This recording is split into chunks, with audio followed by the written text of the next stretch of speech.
success with which they led this operation, given the ongoing situation in the region. It was a success. Many also armed forces were able to succeed, but in our case, I would like to inform you that our armed forces are ready to continue to protect our land, sea, and air spaces.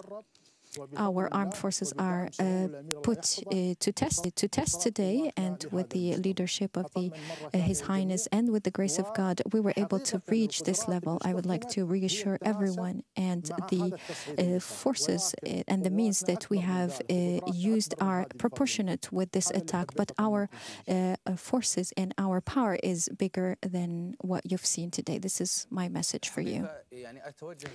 In fact, I would like to thank Dr. Khaled for this question. I think it's a general question. I think that the Ministry of Interior said earlier in a statement that all the citizens and the residents should only get their information from official and trusted sources.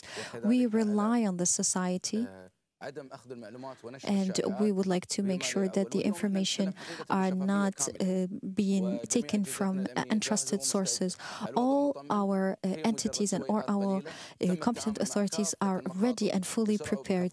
This was a situation of only a few hours, and we were able to have a very fast response in coordination with all the forces and authorities. Thank you for this question, and thank you for the statements and answers of my colleagues before me.